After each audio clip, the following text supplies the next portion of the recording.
芸術思想家のキース・ユーです。今回は第2回ということで、オリジナルの哲学理論非常識超越平和思想とは一体どういうものかというのを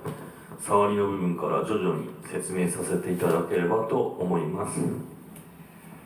前回の動画ではイントロダクションということもあって、簡単な自己紹介や哲学理論の思いついたきっかけとか本当の触りの部分をお話しさせていただきましたが、第1回目ということですごい緊張しておりましたので、声とかマイクの音量とかすごい聞き取りづらかったと思いますので、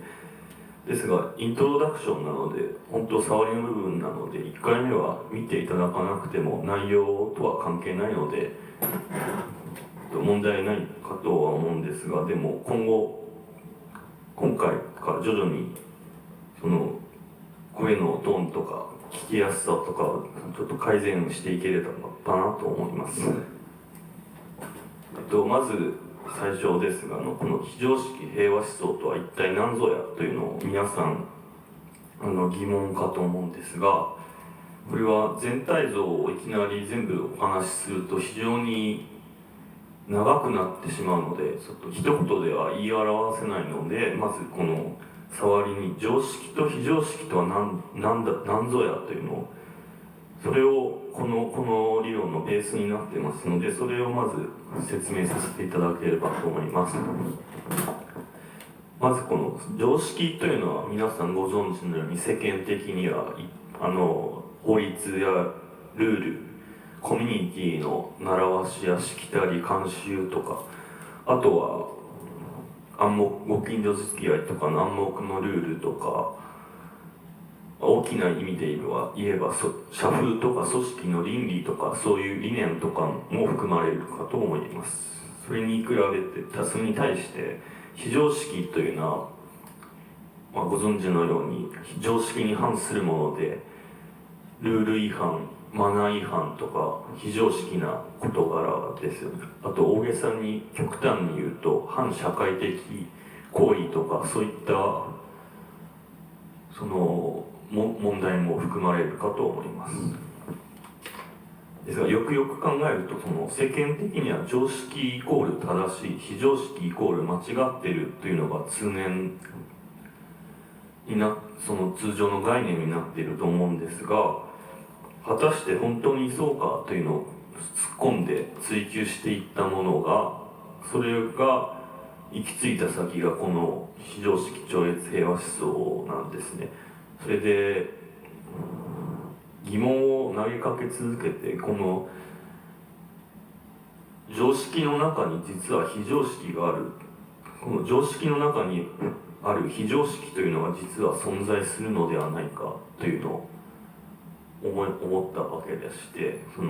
実際表面的には常識なんだけど実態はこれ非常識だよねっていうのは世の中たくさんあると思って、皆さんも日常生活で常々そう感じていることが多いと思うんですが、そういうのがたくさんあって、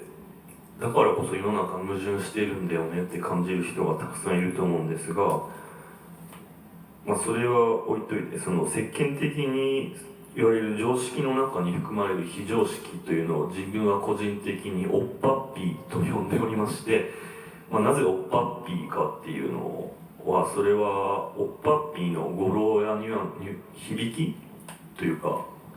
それが非常識とか矛盾っていう意味合い的に自分は感じ取ったんですね。なぜそう感じたかっていうのは後の大体第4回ぐらいで説明させていただければと思うんですが、その常識の中にある非常識イコールおっぱっぴーと自分は定義づけてまして、ちなみに小島よしおさんが考えてますオーシャンパシフィックピースというのがその本来の意味らしいんですが、おっぱっぴーの正式な略みたいですが、それとは一切関係はありません。あらかじめ断るとそういう関係はないですで、この常識の中にある非常識というのは本当に厄介な問題で、長い間放置すると本当に問題がどんどん大きくなっていくわけですよね。当然ですけども、それ放置すると非常識の的なことがどんどん増えていっていくわけですから、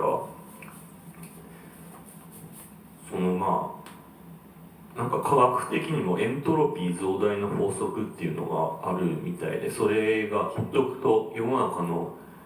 そういう法則みたいなのはどんどん腐敗していくっていう意味合いがあるらしくて、ちょっと正式にはちょっとわかんないんですけど、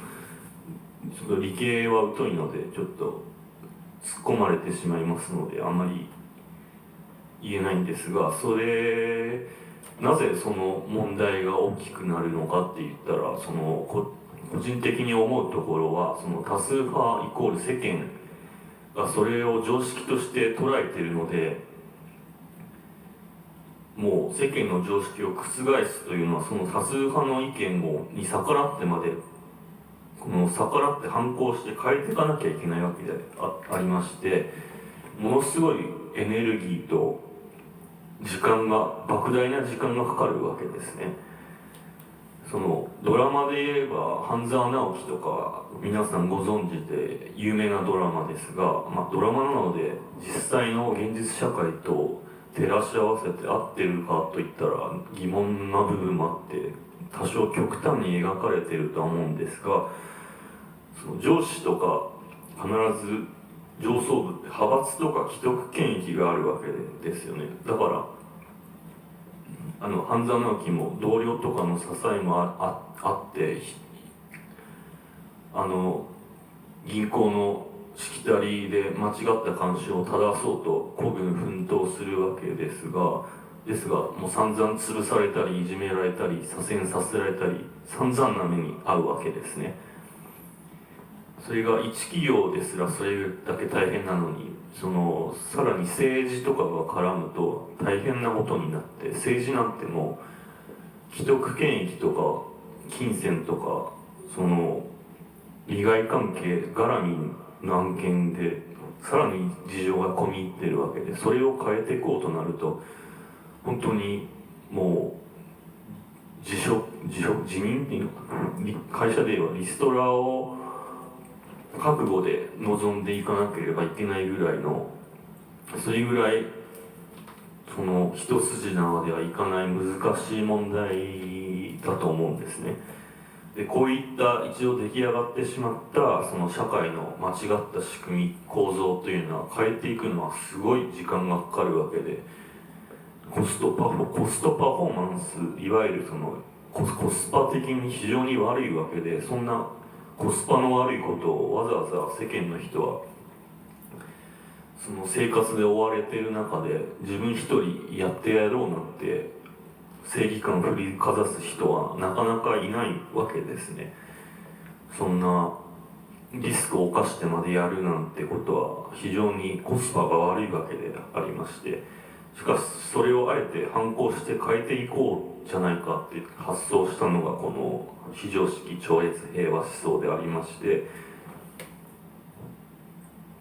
その考えがベースにあっていろいろな理論が組み合わさってそれに覆いかぶさっていくイメージで理論体系になってます。ですがこれが常識非常識というのが考え方がベースにあるものなので、まずそれがベースですね。で次回から他の理論的な部分を徐々に説明させていただければと思いまして、それは若干動画ではちょっと簡単に説明するのは難しいので、動画の下にリンクがありますので、ブログの記事のリンクをたどっていただいてあらかじめ読んでいただけると動画の内容も分かりやすくなるかと思います。視聴者の方で思想や哲学などそういったことに興味ある方はぜひチャンネル登録を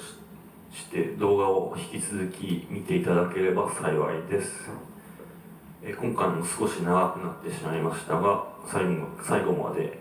ご視聴ありがとうございました。